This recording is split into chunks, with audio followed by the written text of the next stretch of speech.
Оған себеп бар. Сананы тұрмыс билейді, ағамыз дұрыс айтып отыр.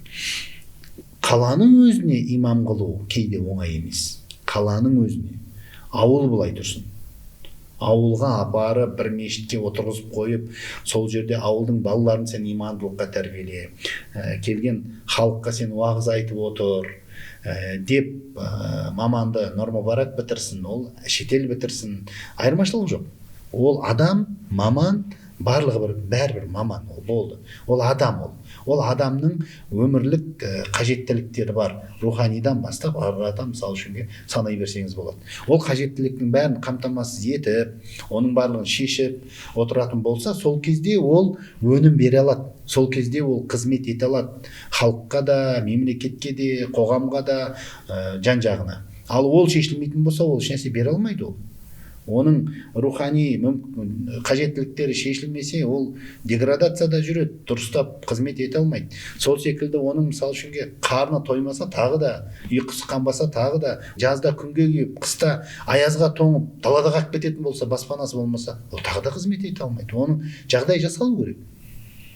Жағдайды жасауға кім міндетті? Бұл жерде болса да жауапты мекемелер, тараптар бар мысалы үшінге.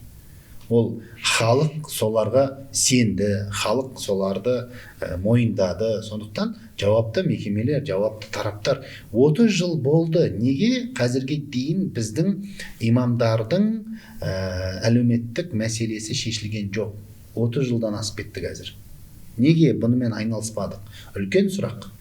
Бұған кім жауап беру керек? Мысалы үшінге біз көпшілігіміз оны әрине білеміз. Бірақ ол тараптар жауап берген жоқ әзірге дейін. Сондықтан шешкен де жоқ. Шешу керек. Оның тек қана мемлекетке салып, мемлекетті ғана жүктеп отыра беру болмайды бұл жерде. Мемлекет өзінің принципін бекітті. Оған халықтың көпшілігі дауыс берді. Дін зайырлы принцип, құқықтық мемлекет діннен, діни бірлестіктерден бөлінген. Демек, надо самим выживать. Көрдіңіз бе? Шешу керек. Неге біз шешпедік? Оның тетіктері жоқ емес, бар. وَمَنْ يَتَّقِ اللَّهَ يَجْعَلْ لَهُ مَخْرَجًا дейді Алла Тағала. Кімде-кім тақуалық ететін болса, Алла Тағала оған шығар жолды көрсетіп береді дейді. Бұның шығатын жолы бар ғой, бұның шешімі бар ғой. Бұл шешілмейтін мәселе емес. Шешілетін мәселе. Тек қана бұл жерде соны шешуге мықты воля керек, яғни мықты жігер керек, мықты сондай ниет, ықылас керек.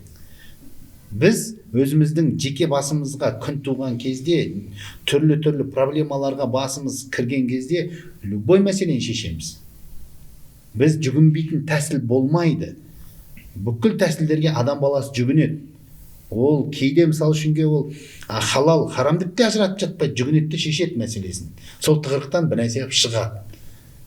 Ол әртүрлі тығырық бар өмірде. Әркім өзінің басындағы тығырықты өз бағалай береді.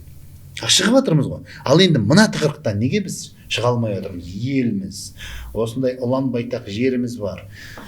Шешу керек. Сол мәселе шешілген кезде біз ауылдарға жайлап мамандардың баруын көре бастаймыз. Ауылдарға, немесе жәшігіне дұрыс ақша түспейтін мешіттерге, мысалы, жайлап мамандардың қызыға бастайтын көре бастаймыз. Ол болғаннан кейін жайлап біздің мамандардың сапасы көтеріле бастайды.